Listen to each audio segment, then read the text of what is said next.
Hello, welcome to The Rest is History. This is the story of the greatest sex scandal in all history.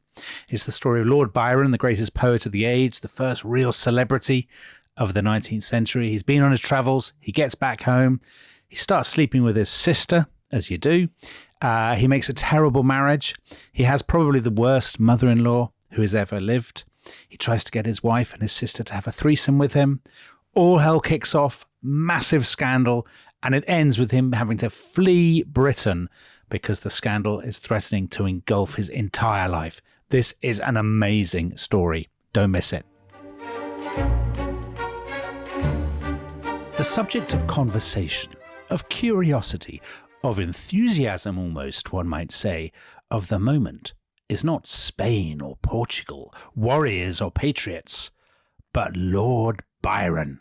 His poem is on every table, and himself courted, visited, flattered, and praised wherever he appears.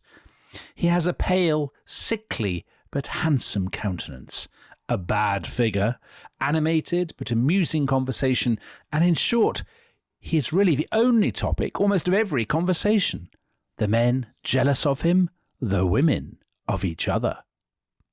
So Tom Holland, that was the Duchess of Devonshire, and she was writing in the spring of 1812 to her son. So her son at the time was Britain's ambassador to the United States. He'd soon be coming home after the outbreak of war between Britain and the US. So we're in the middle of the Napoleonic Wars. And last week, you took us brilliantly through the story of Lord Byron, his very, very turbulent childhood, his travels in the Balkans and the Mediterranean, and he has returned home. He has published Childe Harold's Pilgrimage, and it has become this unbelievable overnight hit, arguably the first such hit in literary history. I think so. And he's become this new phenomenon, a celebrity. So sales of this poem are going through the roof. Just like with the Beatles, all the producers who turned the Beatles down are kicking themselves. So publishers are kicking themselves as they watch John Murray, the guy who had taken a punt on Childe Harold, moving flush with the proceeds into splendid new quarters on Albemarle Street off Piccadilly, where John Murray is still going. It's still a going concern. They still have those rooms. And Byron, I think, is a celebrity in the way that we would recognize a celebrity, not least because he's absolutely kind of brilliant at manipulating and controlling his image. So in that bit you read, the kind of, the description of him being pale, sickly, but handsome. I mean, that's very much the vibe that he's going for. So he avoids appearing in the morning because he feels that doesn't show him off to best light. So it's kind of quite a vampiric sense of himself as a creature of the night. And he is obsessively concerned with his dress. So kind of very distinctive look, the open shirt, the black cloak. He's spending a lot of money on his tailoring, which I think is very commendable. So he's also great enthusiast for white quilted waistcoats and white trousers of the finest cotton or silk. And he'll buy, a dozen, 2 dozen of these at a go. And just like a celebrity today, controlling how they look, their appearance, photographs and things. I mean, Byron is doing this with paintings, with portrayals of him, the way that he is, his plates of him will appear in his volumes of poetry. He's studying it very, very closely. He is, again, like a celebrity, obsessive about his weight. We talked in the previous episode how basically, I mean, he's bulimic, and he's got this new thing where he's started to chew gum as an appetite repressant. Oh my word! Right. So he's probably the first celebrity to have first gum-chewing celebrity. Yeah. And you describe him as a celebrity. Now you're probably not aware of this guy, but there's a guy who's written a history of celebrity. Greg Jenner. Called Greg Jenner. Yes, have you ever heard of him, Tom? I believe he runs a podcast, doesn't he? And he doesn't quite agree that Byron is the first celebrity. He actually says that Dr. Sacheverell from the early 18th century, the disputatious Anglican clergyman, is the first celebrity. Capel Loft, who is a big fan of his, isn't he? Our intemperate listener. He might agree. Yeah, sorry, temperate listener. But Tom, so celebrity is something that is driven by print culture, obviously, Yeah. And I think that's the key thing, but also by commercial culture. Right, commercial culture. I was going to ask. You remember we did the episode on fashion in Jane Austen, and it's in exactly this period that fashion starts changing every year because there are enough people with money to do that. And I think that is the key. And so Byron is fashionable in that sense. So this is my question, because you compared a couple of times Byron with the emergence of Byron with the emergence of the Beatles, who are, of course, also celebrities of a new kind when they break through in between 1962 and 1964. But with the Beatles, you could say the market, the industry already exists. Had the Beatles not existed, someone would have needed to invent them. Is that also the case with Lord Byron? I think so. Yeah, I think so. And I think you can be very materialist about it, that it's about the infrastructure of publishing that enables it to happen. And also, I mean, it's not like the Beatles, and the Beatles are a mass phenomenon. This is obviously restricted to people who can afford books. Yes. And it's particularly centered, I think, of course, on the aristocracy. But because there are the equivalent of, I guess, of Vogue, magazines that are reporting the doings of the aristocracy, Byron's fame ripples outwards from that. Right. And as with celebrities today, you get a fan culture. Yeah, and as with Beatlemania, it is hugely driven by women. So they are, you get obsessive Byron fans. They are writing him letters detailing all their fantasies about him. They're writing asking him for locks of hair. They are stalking him.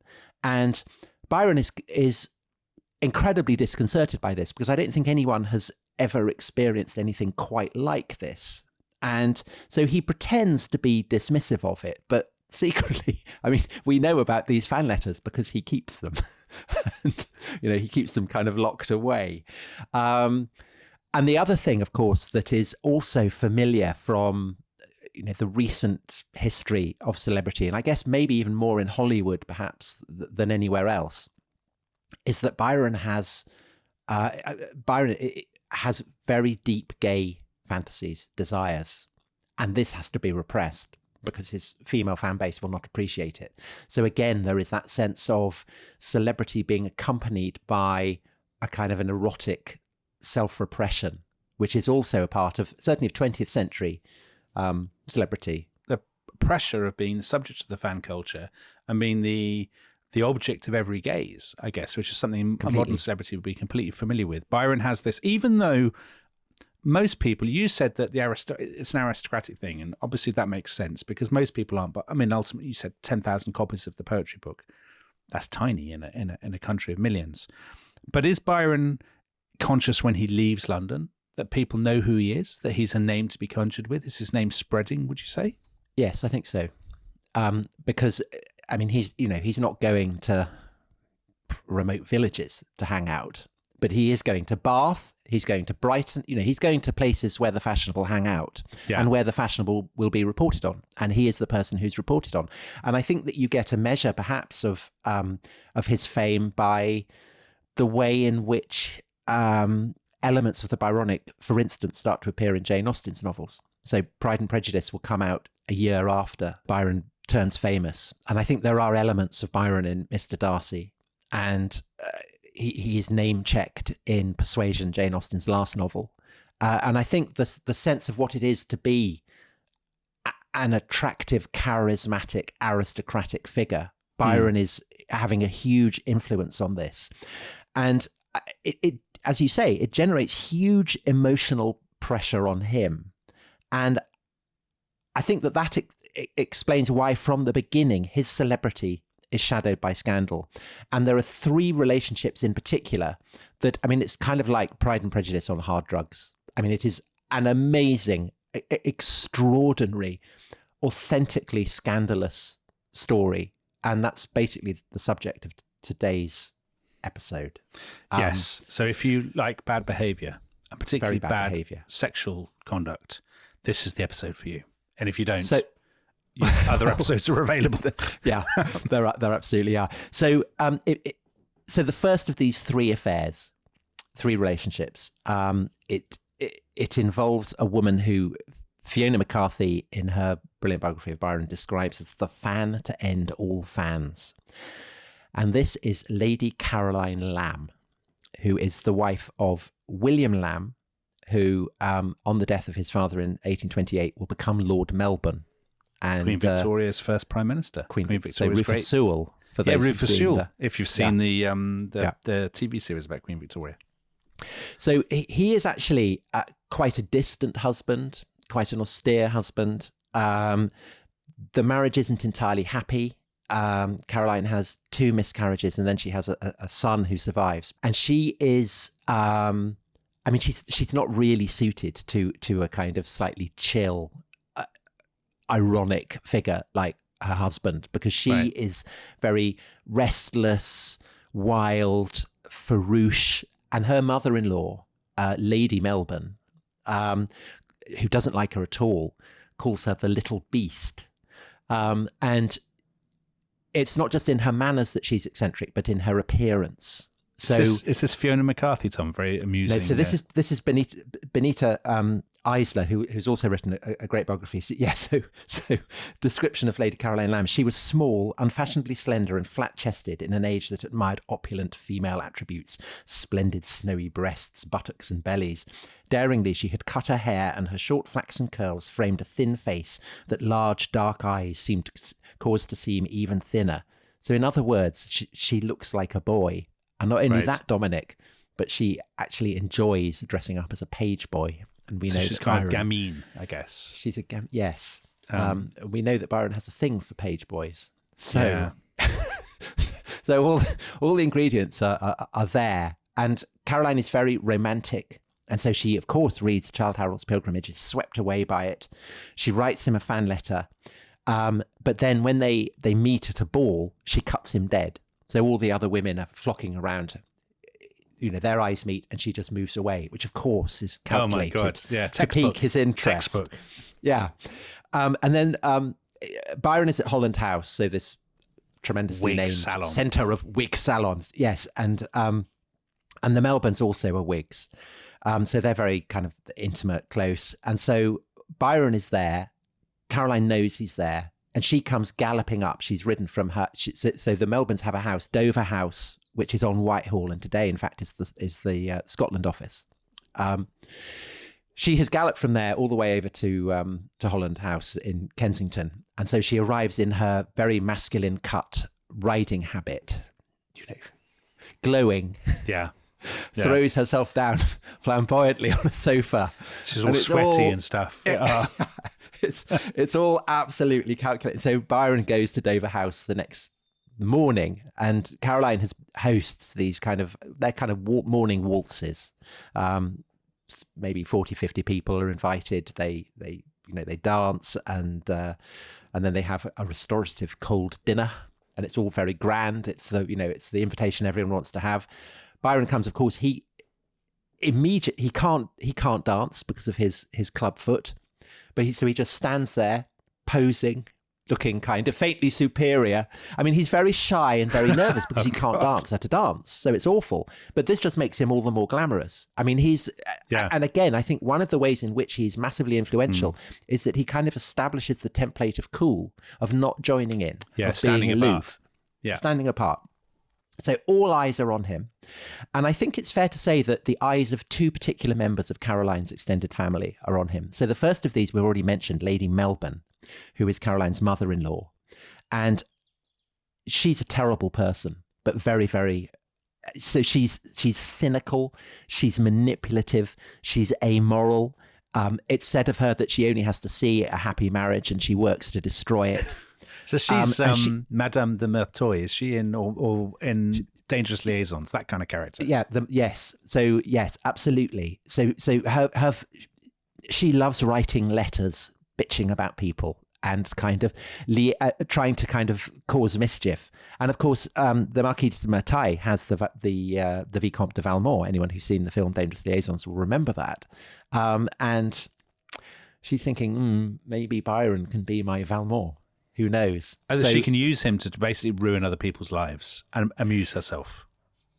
She's intrigued by him. And I think that she detects she knows that Byron is great friends with the Lady Holland, who is quite like her. So she knows that Byron has a kind of thing for classy, sophisticated, middle-aged hostesses of salons. So she is going to put out the feelers to him. But there is also another woman there who is much younger, and that is Lady Melbourne's niece, so Caroline Lamb's cousin-in-law. And she is, she's from the Northeast, so Dan Jackson land. Yeah, in so fact, Dan Jonathan Jackson. Wilson land. So they're two of our previous guests for people who don't know what you're talking about. So she is from a place called Seaham, just down the coast from Sunderland on the Northumbrian coast. And she is called Annabella Milbanke. And she is up for her second London season. And I think it's fair to say that she's the opposite of Caroline in almost every way. So she is rounded. She's kind of buxom. Right. So she fits the standard of beauty of the time in a way that she Caroline does much more. Yeah. She has a kind of round, apple-shaped face. It's often described as being. And her character, she is very pious. She's precociously good at maths. And maths. I mean, what a weird fact that loves is. maths. Loves maths. Big fan of Jane Austen. And she sits there rather primly, and in her journal later that night, she affects contempt for all the women who'd been fluttering around Byron. She says rather priggishly, "I made no offering at the shrine of Childe Harold," but then she adds, "Though I shall not refuse the acquaintance if it comes my way." My word. So there you've got the three characters. So you've got the Lady Melbourne. She's nicknamed the Spider. Did you say that, Tom? She's nicknamed the Spider. The Spider. You've got Caroline Lamb, her daughter-in-law, who's looks like Audrey Hepburn. Yeah, that in my mind. And then you've got the other woman who's more sort of buxom, Annabella, who's young and brilliant at maths. Yeah. I mean, what havoc. I can well imagine what havoc lies in store. Right. So what happens immediately is that Caroline completely monopolizes Byron. She recognizes he doesn't want to dance, and so she leads him up to her private quarters, and she's had ropes put up the staircase so that he can hold onto it and won't stumble with his club foot. What goes on, we don't know, but 3 days later he's back and he brings a rose and a carnation, and he hands them over, and he says, "Your ladyship, I am told, likes all that is new and rare for the moment." In fact, she will hoard that dead rose for the rest of her life. Her obsession with Byron is something that she will never, ever lose. And Byron likewise is enraptured by her. So he finds her, he writes that he finds her voice very, very erotic. He says it's soft, low, caressing, that was much a beauty and a charm. And he notes that it reminds him of John Eddleston, his voice. Is that the John bloke that he Eddleston was saved the from choir drowning? boy. Yeah. He saved from, yes, the choir boy who then subsequently had died. But what Byron also likes is her complete lack of kind of cant, cant, hypocrisy, posing morality. Byron hates all that. And Caroline has nothing of it. And so rather injudiciously, he starts to tell her all his secrets. So he tells her all about her money problems, and Caroline rather sweetly writes to him and says, "Look, I've got my jewels, I'll sell them, I'll give you all the money." And he also starts talking to her about his homoerotic yearnings. And in response to that, she puts on her page outfit, actually the livery that she had designed for her own pages. She starts wearing that. She's like, "I'll dress as a boy for you," basically. Yes, but not just a boy, a servant. And she renames one of her own pages Rushton, who had been the page boy who had gone with Byron on his travels when he went to Portugal. So there's a kind of weird minuet going on. There are kind of taboos and gender differences and class differences, and they're all being played with, and it's all kind of very titillating, but also obviously incredibly dangerous, because adding spice to the mixture is the fact that it's an adulterous affair. And William Melbourne is a very, very distinguished figure. But also, I mean, he's like, it's not just they're having an affair. I mean, people have affairs in Regency London. It's an affair in which she's dressing up as a page boy to satisfy, but what would he be regarded as Byron's, what should I say? I mean, if you're being generous in Regency England, you would say these were eccentric tastes. If you were being ungenerous, you would say they were terrible tastes. They were criminal, wouldn't you? They are. Byron is embarrassed by them, and I think essentially is able to imply that this is Caroline's doing. Oh, okay. So he is not saying these are my tastes. The implication is Caroline is doing this because she's a bit mad, she's a bit cracked, and the more the scandal of it builds, the more anxious about it becomes, the more desperate he becomes actually to kind of try and break it off. And I think he is a much more, not really, because he is the hero of the hour. He's the great object of female erotic obsession. I don't think it would cross anyone's mind that he's anything other than a breaker of women's hearts. And Caroline is already notorious as an eccentric. So I think that the blame for it, and also, I mean, this reflects the kind of the imbalance of power between men and women, that it's usually women who get blamed in an adulterous relationship. So, and I think also Byron is genuinely more conventional in his social attitudes than Caroline is.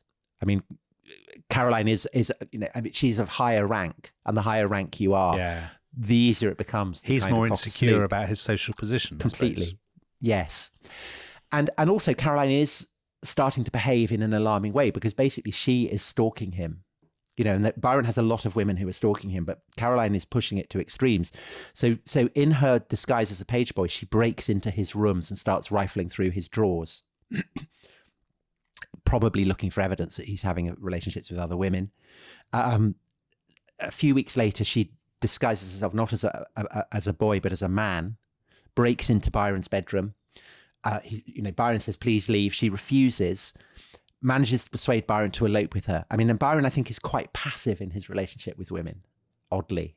And Byron kind of says, okay, I'll do that, and is only stopped from doing it by Hobhouse, who turns up, and Hobhouse is very much not the kind of person to be impressed by someone like Caroline Lamb. Yeah. She sounds, 9th frankly, of August, Tom, a bit of a crackpot, and actually this bit of a package. Yeah, the next bit of behaviour may confirm this in people's minds. So now it's August 1812, and she sends Byron a cutting of her pubic hair. And what is alarming for Byron is that with them there is a knowing allusion to John Edelston. Does this remind you of John Edelston, Byron? Is that so Byron had written poems to John Edelston under the name of Thyrza, so a girl's name. And Caroline Lamb says, this is from the person you love as much as Thyrza. So Byron is kind of thinking, there's a faint whiff of blackmail here. And 3 days later, she vanishes from Dover House, kind of runs out, yelling at her husband that she's running off with Byron. William Lamb completely loses it and says, go and be damned, he won't have you. And he's right, Byron doesn't. He manages to persuade Caroline to go back to Melbourne House. And then he sits down and he writes a letter breaking off the affair. I mean, he's kind, but he's, absolutely firm. So, Tom, how long has it been going on for, this affair? Not that long. About 5 months. 5 months. So it's reasonably short by the standards of such things. Yeah, it is short. And it's about the average length that Byron has his affairs. He seems to feel claustrophobic if he has a relationship that lasts longer than that. And what Byron also hasn't told Caroline is that he has been writing about her behind her back to her detested mother-in-law, the spider, Lady Melbourne. Right. Okay. So this is a twist. And basically, he's been asking Lady Melbourne for help in breaking up the affair. And Lady Melbourne decides that the only way that the affair can probably be broken up is if Byron gets married. And Lady Melbourne suggests her niece, Annabella Milbanke. Okay. So Lady Melbourne, I mean, she's so dangerous. Liaisons. I mean, it's unbelievable, actually. I mean, it's like a kind of reenactment of it. And she's basically pimping out her niece, the apple-cheeked maths enthusiast, in order to break up Byron with her daughter-in-law. Yeah, she absolutely is. And a bit like Valmont, it is beyond my control. Byron is a bit like, he I think is quite submissive to Lady Melbourne. He basically finds it very difficult to oppose what she suggests. And it's fair to say that he is intrigued by Annabella. I mean, he recognises the role that he is playing in her imagination. So he writes to Lady Melbourne, Miss Milbanke is too good for a fallen spirit to know or wish to know. I should like her more if she were less perfect, he adds. So I think that basically sums up the relationship. Right. She's too good for him. Yeah, but also that Annabella is attracted to him precisely because he seems to be a fallen spirit. And her fantasy in the long run will be to try and redeem him. And he doesn't want to be redeemed, presumably? Kind of, but I think also, I mean, he is aware that it's slightly ridiculous as well. I mean, he poses as a fallen spirit, but he's also aware that it's funny. And Annabella never gets this. Annabella has no sense of humour whatsoever. So he's persuaded by Lady Melbourne to make a marriage proposal. And he does this in October 1812. Caroline is still kind of hovering around like a butterfly beating at the window. But so he sends Annabella the offer. Annabella ponders it. She very, very soberly writes down a list of all his pluses and minuses. Yeah. And then 3 days later writes back to him saying, no, I don't think that we're suited. Good for her. She's made the right choice. Lady Melbourne, absolutely furious. Who is this little prig to turn down this tremendous offer? But Byron seems relieved, and he memorably describes Annabella as my princess of parallelograms and astutely comments, we are two parallel lines prolonged to infinity, side by side, but never to meet. But appeal to a maths enthusiast, that analogy. Completely. It's Carol Vorderman. Yeah. But of course, as Caroline's, snubbing him at the ball had piqued his interest. So Annabella turning down his marriage proposal also piques his interest. I mean, it kind of makes him more interested in her, I think, than he would otherwise have been. Right. And definitely Annabella remains fascinated by him, and she starts writing to him, despite the fact that she's turned him down. And she justifies this as her Christian duty, that she has this, he is a fallen spirit, she has a duty to redeem him. Byron finds this hilarious, forwards all her letters to Lady Melbourne. Oh, God. Even as he's also keeping Lady Melbourne abreast with all his other affairs. So he's kind of, he gets off the chaise long, rushes up, writes it up for Lady Melbourne. I mean, it's very, very dangerous liaisons. And yet all the while in his private journal, which he's not showing to Lady Melbourne, he is very complimentary about Annabella. He calls her a very superior woman. And you could think, that's both a criticism perhaps as well as a compliment. But he's respectful of her. And I think his sense of her appeal is enhanced for him by two factors. The first of these is that Caroline is still very much on the scene and she's getting worse and worse. She's still stalking him. Stalking him, bombarding him with letters. She, July 1813, so this is a year on from their first relationship. She goes to a ball. Byron is there. She gashes herself with a piece of broken glass, then stabs herself with a pair of scissors. A massive, massive scandal, blood everywhere. Although, as Lady Melbourne, who leads her home, notes writing about it to Byron, she'd made sure that none of the wounds were very severe. So It was implication being that it's all done for show. But it's reported in all the newspapers. And so the scandal of it now is very, very public. It's kind of reaching those provincial towns that you were talking about, asking, do they know about Byron? I mean, yes, everybody in the country knows about it. And so Byron is feeling very persecuted by this. There is simultaneously a second crisis brewing. Oh, God, and this is the second of the relationships that we talked about, the second of the three relationships that we talked about. So Caroline's the first, and now the second. Because even as all this is going on, Byron reports to his friend Thomas Moore, the poet, who will be the first to write his biography. I am at this moment in a far more serious and entirely new scrape than any of the last 12 months, and that is saying a good deal. I think to describe this as a scrape, that's like, a scrape is when you're at public school and you've climbed out of the windows to get some apples from a neighbouring orchard. What will follow is not this. I don't want to give the game away, Tom. But right. So listeners may remember that in the first episode, we talked about Mad Jack, Byron's father, and he ends up marrying Byron's mother, Catherine Gordon. But before that, he had eloped with the Marchioness of Carmarthen, distant relative of George Osborne. So Mad Jack and the Marchioness of Carmarthen have 3 children. 2 of them die, but one of them, a daughter, Augusta, survives. Right. And she is still very much on the scene. She has married a gambler and an absolute reprobate, so very much running in the family, called Colonel Leigh. And she lives near Newmarket, so very, brilliant for horse racing and everything, at a place called 6 Mile Bottom, right. Which is very, very comic place for her to live. Yeah, of course. And her husband is massively in debt to bookies. And so she comes up in the summer of 1813 to ask her brother for help with the bailiffs. The bailiffs. And she's very shy. She's not fashionable, a bit provincial, but she from childhood, she has adored Byron. Byron has adored her.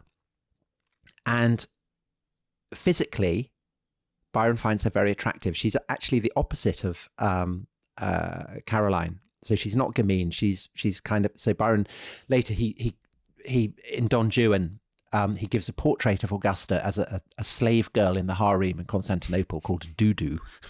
And he describes her as a kind of sleepy Venus, somewhat large and languishing and lazy, yet of a beauty that would drive you crazy. Right. So there's a physical attraction, but there's also, Byron feels, a kind of mystic bond. Yeah, they share a cursed blood. Right. And the truth is that Augusta understands Byron and what makes him tick in a way that no one else does. She can make him laugh. She's good at kind of getting him out of his melodramatic fits of depression. She makes him feel secure and loved in a way that no one else does. There are no scenes. There are no jealousy. There's no, stabbing herself with scissors at balls or any of that kind of thing. And so he's feeling insecure. He's feeling unhappy. He ends up in bed with her. Oh, I mean, Tom. So as you say, a scrape. A scrape. So, I mean, half brother and half sister, it's poor form. It is the definition of poor form.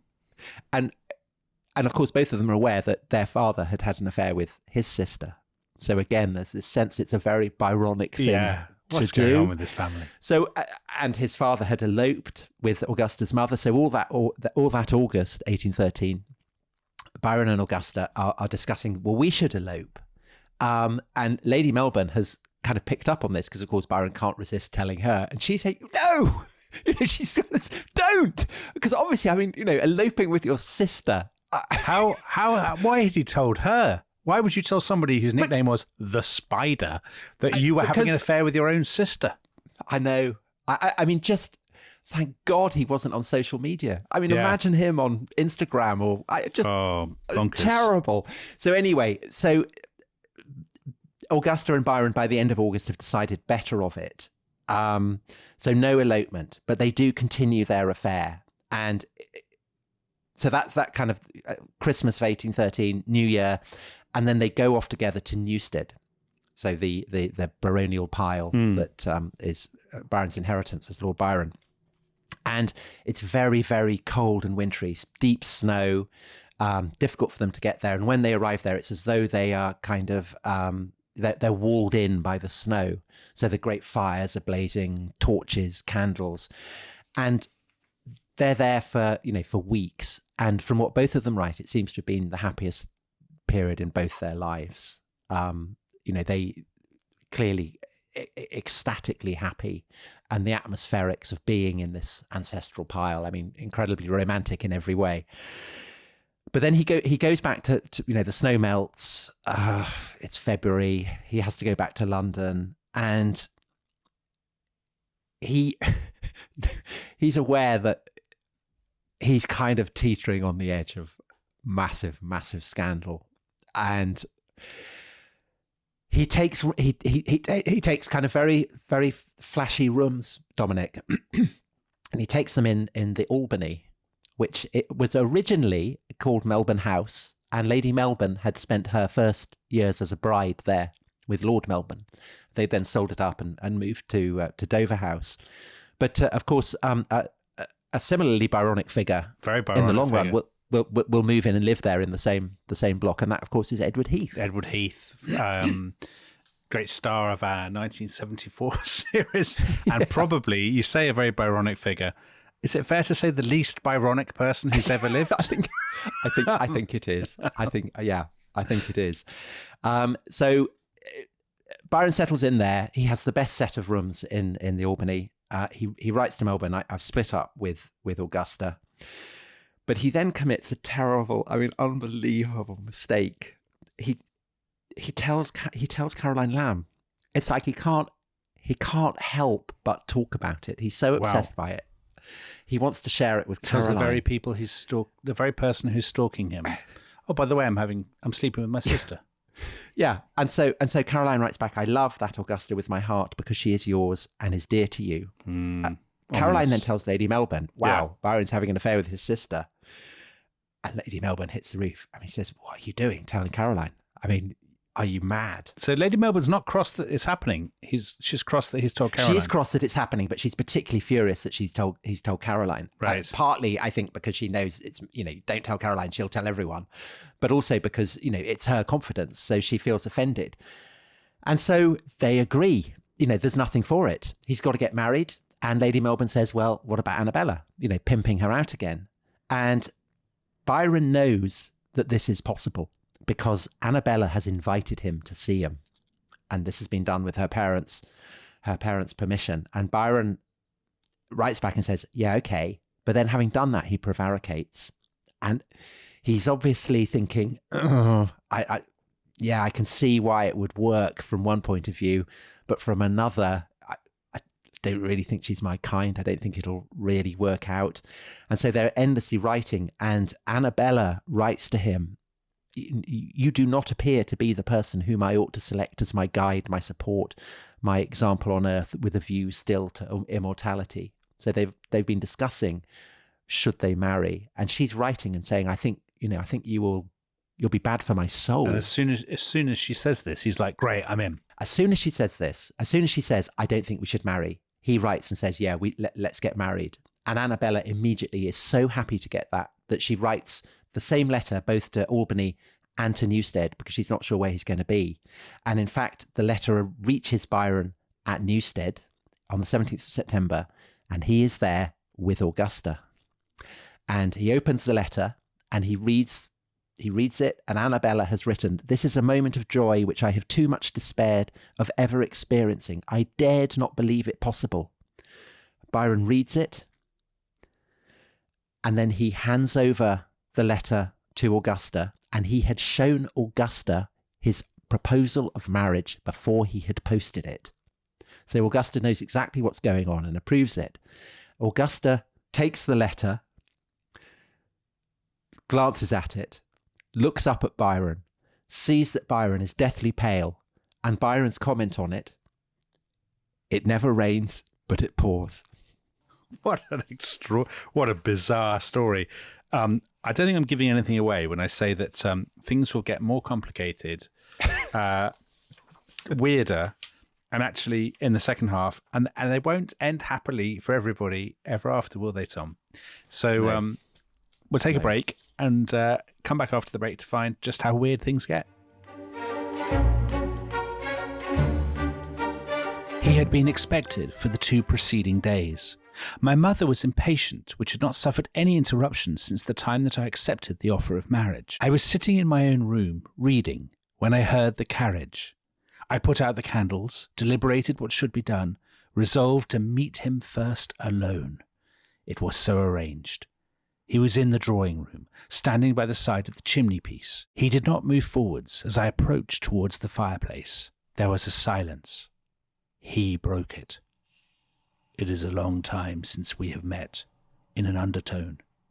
My reply was hardly articulate. So that was Annabella Milbanke, remembering the moment that Lord Byron arrived at Seaham on the evening of the 1st of November, 1814. She has finally accepted his proposal of marriage. And Tom, the happy lovebirds, yes, yeah, surprised me. Tell me that it all ends really happily. Well, the stay is a bit of a disaster. Actually, Byron gets on all right with Annabella. They seem to have been quite happy. They go for kind of walks on the coast and hold hands and all that kind of thing. But he doesn't really get on with his mother-in-law, Lady Milbanke. Although that said, I mean, again, he quite likes his father-in-law, Sir Ralph Milbanke, who's a Whig like Byron, very opposed to the slave trade. He's a kind of bluff industrialist as well. So he's using Stephenson's rockets to take coal from the coal mines that he owns up to Sunderland. So that's very exciting. And Dominic, he's a lover of all things English and hates the French. Oh, so yeah. That's Byron wouldn't like that, but no, you wouldn't like that. So yeah. So if I married Annabella Milbanke, it would all be suspended. Yeah, it'll be good. Basically, the problem is that Byron finds CM incredibly dull, and I think it reminds him of his childhood in Aberdeen. You know, he hates the kind of northerly provincialism, and so he, as well as going for walks with Annabella, he starts exploring her in more intimate ways. And of course, he gives a graphic account of this to Lady Melbourne. Oh, for God's sake. Why would you tell Lady Melbourne that? Reports that her passions are stronger than we supposed. So they've obviously been discussing it in some detail. But Annabella stops Byron from going too far, which annoys Byron a lot. And so he stays 2 weeks there, and then he heads back. And where do you think he heads? He heads straight to 6 Mile Bottom and Augusta. 6 Mile Bottom to sleep with his sister again. Is that still continuing? Is that physical relationship still continuing? Do we know? Unclear, but I think probably. Right. Okay. Yeah. So you may well wonder why does the marriage go ahead when it's clearly going to be a disaster? And I think that on Byron's side, I mean, I think he does have feelings for Annabella. I think he admires her. I think there's kind of elements of love there. There's also the fact that all the marriage contracts have been drawn up. So Byron's lawyer, Hanson, has gone and done all that. So difficult to break it. It's been announced in the press. I mean, it would be all very embarrassing. And I think that there's talked about how Byron is quite passive in the face of particularly relationships with women. I think there's a kind of mixture of fatalism about it. And of course, a dread of basically what will Caroline do? He's kind of anxious about that as well. Because Caroline's message to him on learning of the engagement is to say, I love you as a sister feels, as your Augusta feels for you. So that's Caroline saying, I know about you and Augusta as well. Yeah, so basically, as I think Byron feels, well, if I marry Annabella, then it will just look like Caroline's mad. Yeah. I've got to. I mean, but she's by now got this colossal dossier on him. She has. She's got all the stuff with the bloke in Cambridge. She's got the stuff with his sister. That's a terrible thing to have hanging over you. Right. So if you marry a kind of pious mathematician, I mean, that would insulate you kind of beard, yes. I guess. Right. And Annabella, well, I think she is seduced by his beauty and fame. I mean, she denies it, but she clearly is. She's clearly very, very obsessed by him. And Byron, in due course, after the failure of their marriage, spoiler alert, he writes cruelly, but I think very, very accurately, that she married me from vanity and the hope of reforming and fixing me. Right. Golly, that's very modern, isn't it? I mean, that he can see that she wanted to fix him, to reform him, and he knows it's not going to work. And again, that's the kind of, it's the kind of thing you get in Jane Eyre, that kind of the Mills and Boon. I mean, it kind of establishes the template. So the marriage is fixed for early 1815. So Byron and Hobhouse set off from London on Christmas Eve, 1814. Byron spends Christmas at 6 Mile Bottom with his sister. Oh, God, and then of course he they does. set off again. And Hobhouse says of this journey, never was a lover in less haste. They arrive very late on the 30th of December.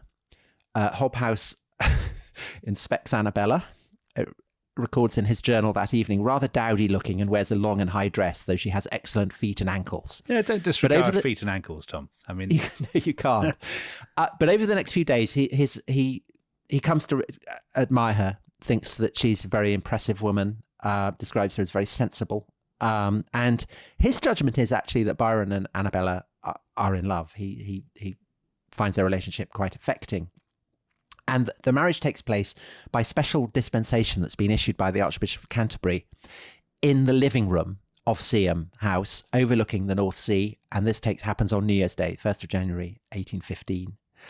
And the moment the wedding is done, Annabella bursts into tears. So, I mean, maybe that's kind of high emotion. I mean, who knows? And then after the wedding, anyone who's listened to our episode with Dan Jackson on the North-South divide will recognise this as a very, very Dan moment.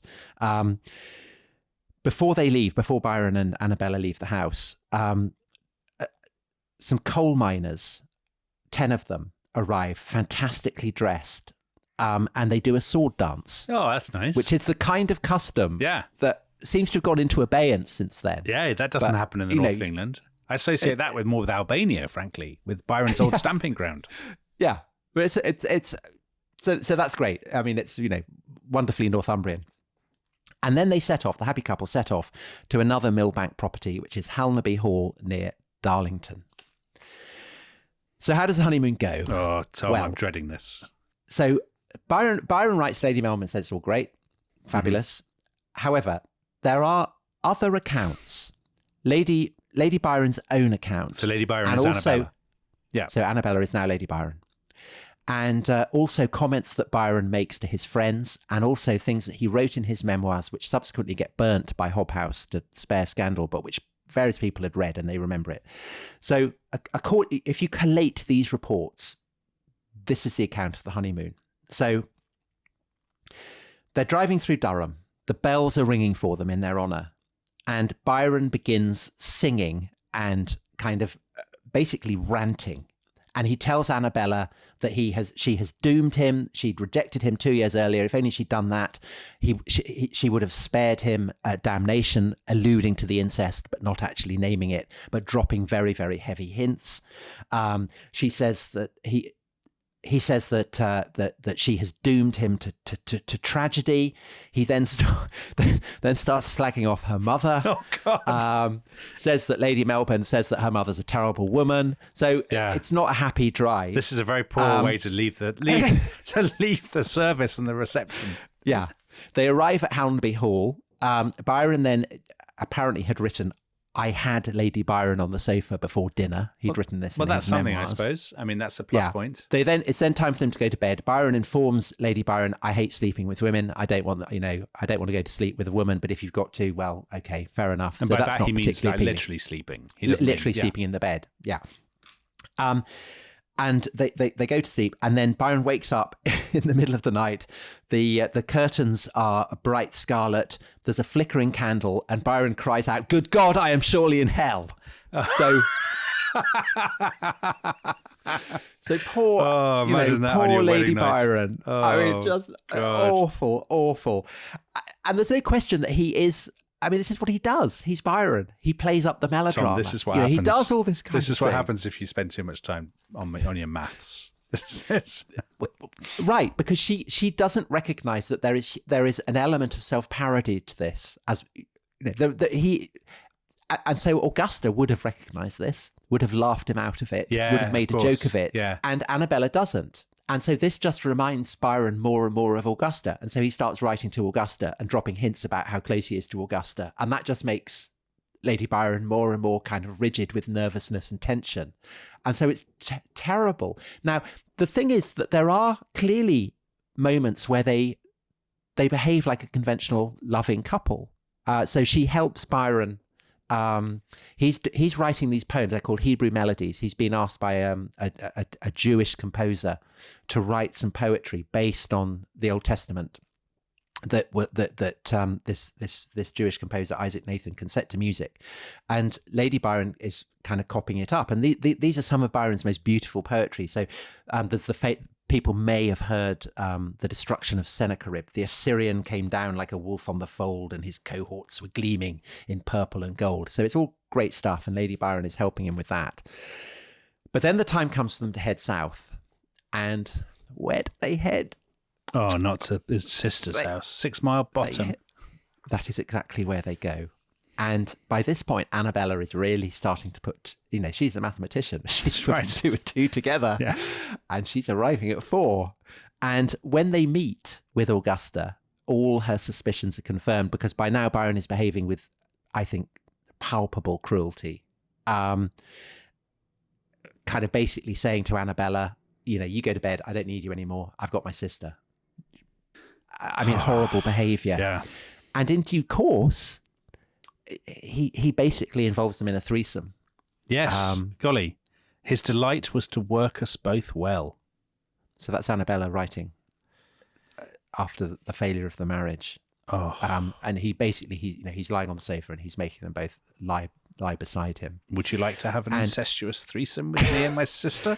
I mean, that's not a request you often get, is it?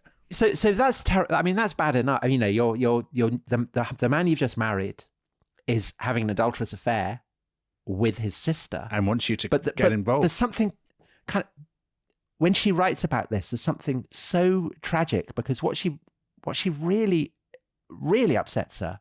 She writes, I was sensible that he was more warm towards Augusta than he was to me. And when Lord and Lady Byron move on to London, Augusta goes with them. Oh, right. And so you have to ask why, Byron, I mean, in many ways, he can behave terribly, but he has deep reserves of generosity, of kindness as well. Why is he being so cruel? And I think he's angry with Augusta. I think he's angry with himself. I think he's angry with Annabella for the reasons that he said, that, if only she'd married him earlier, that none of this would have happened. He does have massive financial anxieties because he has, predictably, he's taken a house that they can't really afford on Piccadilly Terrace, which is, for people who know London, it's right by Hyde Park, overlooking Green Park. And I think also he feels trapped. And whenever Byron feels trapped, he behaves very badly. Lashes out. He kind of lashes out. And there's a social occasion that sums up why he would have been under stress. I mean, it must be one of the worst parties of all time. So they have this kind of soiree at Piccadilly Terrace. Lady Melbourne comes with Lady Caroline Lamb. Annabella is there. And Augusta is there. Oh, my God. All his women in one room. And Annabella's mother. That is so weird. Oh, my word. Why would you put yourself through that? I mean, I know. Why would you not just claim you were ill or disappear? Well, Byron, I think Byron is ill. I mean, I think he's psychologically ill. I think he's under such stress that he's I mean, and this is the last time that Caroline will see Byron, because shortly after this, Napoleon, all this time, the great adventures, he's been sent to Elba, he's come back. And the Battle of Waterloo will be fought a few weeks after this. And Caroline's brother gets wounded at the battle. And so she leaves London to go to Brussels. And while she is in Brussels and then in Paris, all hell breaks loose. And she will never see Byron again because, again, spoiler, Byron is going to end up going into exile. So the crisis comes to a head in November 1815. And by now, Annabella is 8 months pregnant.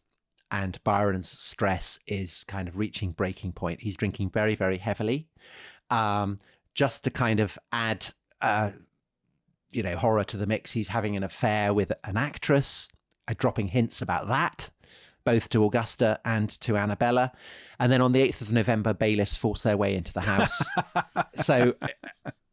And Byron confesses to Hobhouse that, I feel half mad. He feels half mad with the pressure of his marriage, with the pressure of the, the financial humiliation that he's suffering. He says, my financial worries are doubled by the fact that I have a wife. But he remains a kind of proud aristocrat. Murray offers to lend him money. His library is about to be, he owes £1,500, and the library has been offered up as surety. And Murray says, I'll pay off the debt so you can keep your library, and Byron refuses. He refuses to take money for his royalties. And the person who helps him out is Sir Ralph, Lady Byron's father. And the bailiffs move out on the 9th of December, just as Lady Byron is going into labour. And on the 10th of December, she gives birth to a daughter who is called Augusta. Oh, come on, Byron. Tom, he's just behaving very self-indulgently now. I'm sorry. He is. I'm not going to make no question about that. For this is just... But her second name is Ada, and so unsurprisingly by her mother she will come to be known as Ada. The birth of the child does not, it is fair to say, bring them closer together. But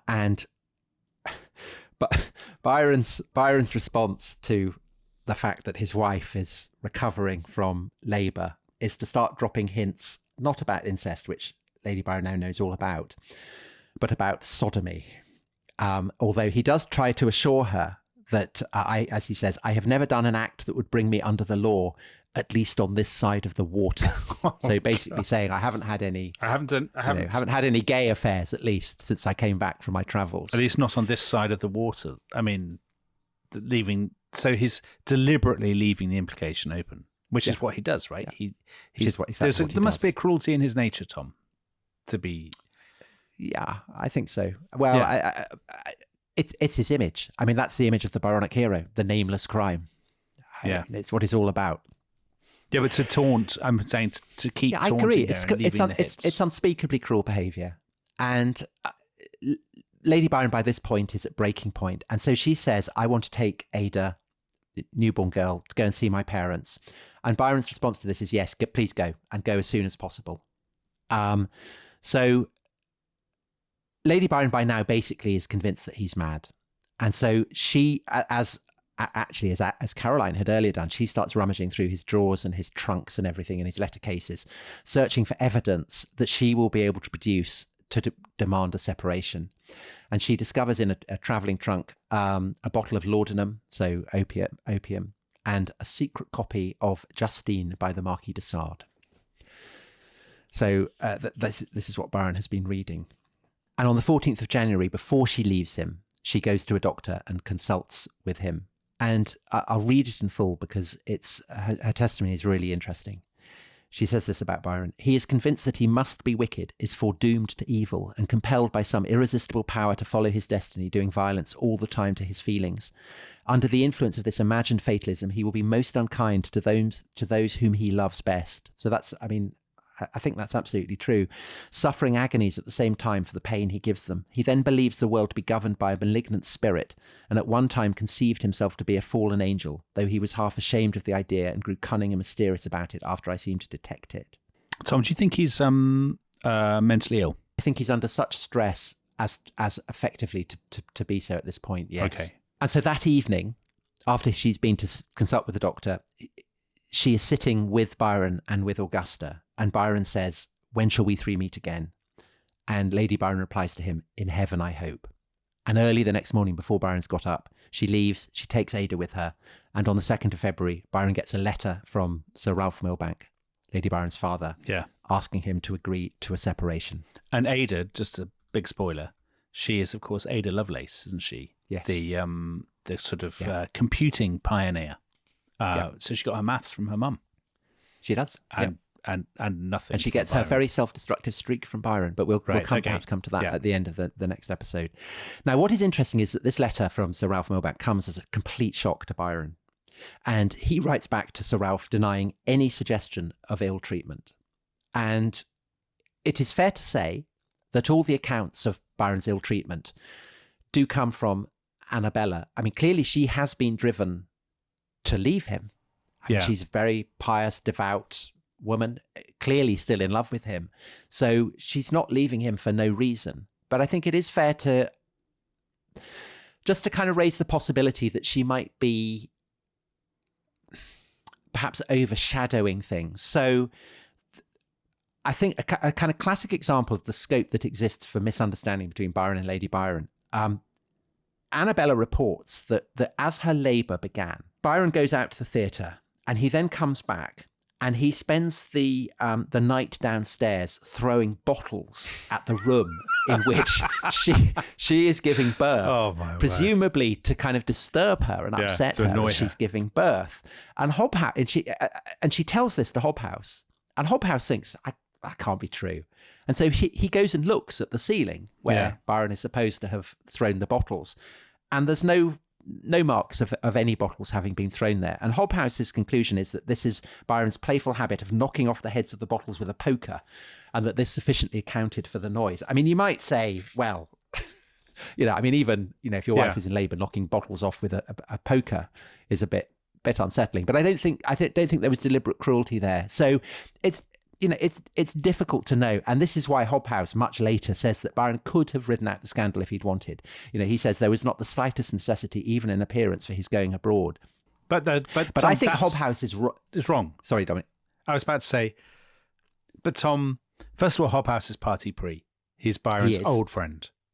And secondly, the portrait you have given of their marriage and their relationship, given what you've already told us about Byron, about his patterns of behaviour, the traumas he suffered as a little boy, all of these kinds of things, it does sound plausible. I mean, it does sound he would have. It does, yeah. Like he would have done all these things. Anyway, I interrupted you because you were going to. No, I agree. And I think it shows him at his absolute worst. And I think there was no possibility of his riding out the scandal, not least because by this point, Lady Caroline Lamb is back from Paris, and the news has got out that Lady Byron has left her husband. And Caroline rallies to her cousin-in-law's support, and she starts spreading two terrible rumours. And they are that Byron has been having an incestuous affair with his sister, and that he is an enthusiastic practitioner of sodomy. And she tells Annabella, who of course is desperate to keep Ada, because there's no guarantee that the mother will keep the child in the case of a separation. She says, I am giving you this information so that you can menace him with the knowledge of it, and it will surely make him tremble. And there is a particularly damning charge, which is heard by Lord Holland, who then tells Hobhouse that Byron had tried to sodomize Lady Byron. And Byron says that this isn't true, writes to the lawyers and gets Lady Byron to acknowledge that it did not form that this charge of sodomy, that it did not form any part of the charges which, in the event of a separation by agreement not taking place, she should have been compelled to make against Lord Byron. But that's ambivalent. So is it a denial that it happened, or is she saying that she wouldn't use it in court? I mean, it's not terribly clear. Humiliating for her to have used it in court, wouldn't it? I mean, it's unlikely she would have used it in court. It would, and I think it's almost become the orthodoxy that this did happen, and that this was her breaking point. And there's William Gibson and Bruce Sterling wrote a book, The Difference Engine, in which Ada Lovelace and Babbage have got together and have the computer age has begun in Victorian Britain. Yeah. So it's a counterfactual. And the pivot point in that history is that Lady Byron, rather than leaving her husband, submits to it and stays with Byron and helps Byron to become Prime Minister. An unlikely prospect, I think it's fair to say. An unlikely prospect, yes. Anyway, but that doesn't happen. Yeah. So the scandal is now spreading across London, across Britain, across Europe. At the 8th of April, Byron goes to a ball. He is cut. He is advised by his friends, do not go to Parliament. You will be hissed. Do not step outside your front door. People are kind of massing. They want to do you violence. The rumours that he has, of his homosexuality are provoking the kind of mob violence that Byron had always been in dread of. And so he feels he has no choice but to sign the deed of separation that's been drawn up for him by his wife's lawyers, which he does on the 21st of April. And the next day he leaves London. He is going in a coach that in typically Byronic fashion has been modelled on that used by Napoleon to take him to Waterloo. He heads to Dover. On the 25th of April, he takes ship for Ostend. Hobhouse has gone with him. He's on the harbour front at Dover and watches him until he can see his friend no more. And that evening, Hobhouse writes, God bless him for a gallant spirit and a kind one. That's an ironic thing to say, given that he's behaved. I mean, whatever you think of his behaviour, he has not treated Annabella kindly. And I think more astute commentary on the whole affair is made by another friend of Byron's, a great admirer of his, Sir Walter Scott, the novelist and poet, who writes of Byron that he child heralded himself and outlawed himself into too great a resemblance with the pictures of his imagination. So I think that basically what Scott is saying there is that that Byron is, he's the primal example of how celebrity can feed on itself. So, Tom, I know we've gone on too long, and Theo will be cross with us, and it would be cross with me for asking you a last question. But just on that issue, is that true? So, the self-destructiveness in Byron, the anxieties or the hang-ups or whatever about sexuality and stuff, which were obviously, they were there from the very beginning, his very abusive upbringing and all that sort of stuff. How much would they have happened anyway? Or how much is he consciously, because there's so many times in this story that you've told where he's almost consciously playing a part, isn't there, of the Byronic hero. Do you think that that's actually what undid him? That he was seduced by his own myth? Or do you think the demons within him would always have led him to this sort of dark place? I think that if he had not been as famous as he was, none of this would have become the scandal that it did. He is given license to behave as he does by his fame. And as events will show, although he is driven into exile by one of what Macaulay famously says, we know of no spectacle more ridiculous than the British public enjoying one of its periodic fits of morality. Byron will be able to reconfigure this entire episode into further material for his myth and to burnish his poetry in a way that we will explore in episode 4. Because although Byron is socially ruined in England, his reputation and fame as a poet is only amplified by it. And the sense of him as a mythic figure, the paradigmatic figure of post-Napoleonic Europe, is completely shaped by the fact that he is driven from England in moral disgrace. Okay, so next time, especially for those, if you're a member of the Rest is History Club, you can listen to that final episode right now. We'll be talking about vampirism. We're talking about Byron in Italy with the Shelleys, with Percy Bysshe Shelley and, of course, Mary Shelley, the author of Frankenstein. Byron will return to Greece for the Greek War of Independence, and it's there, of course, Tom, that he meets his destiny. So that episode will be out on Thursday or right now, if you're a member of the Rest is History Club. And until then, goodbye. Bye-bye.